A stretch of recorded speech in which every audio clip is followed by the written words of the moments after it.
Kjo shishe me salc mund të kishte përfunduar gjithashtu mbi flokët e ministres së arsimit Lindita Nikolla dhe mund të mos ishte vetmja.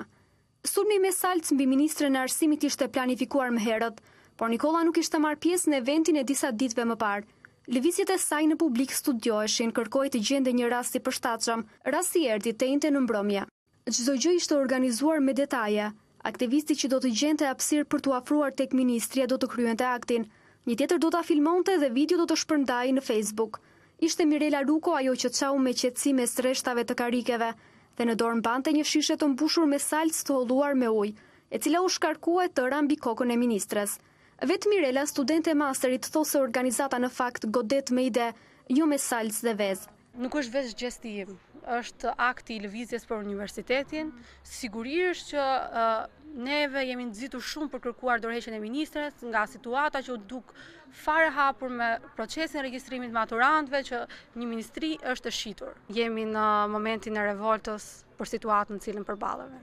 Nuk është se unë kam qenë vetëm në atë aktivitet. Ne kemi qenë gatshëm gjithmonë për të bërë rezistencë ndaj vendimeve të padrejta të cilat merren për universitetin. Në qendrën ku mblidhet organizata me emrin Logu i Shkëndijës, Mirela prete përcjell gazetarët. Mendoni ju se ministria Nikolla ndihet e fyer nga gjesti që ju bët? Unë nuk mendoj çfarë mendon ministria, por shpresoj të paktën të reflektojë dhe të kërkojë ndjesë publike dhe të japi dorëheqjen e saj. Këto nuk janë rrugë ekstreme. Këto janë thjesht akte revolte.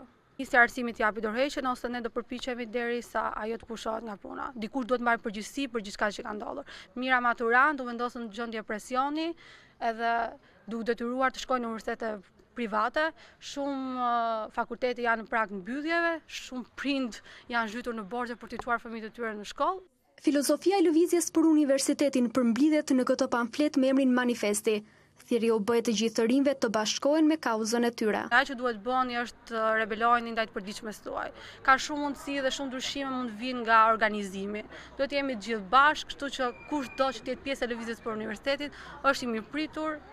Le të vi dhe të vazhdojmë sërish së bashku për të përmirësuar arsimin. Çfarë bën fjalë manifesti i lëvizjes tuaj? Është manifesti i lëvizjes për universitetin.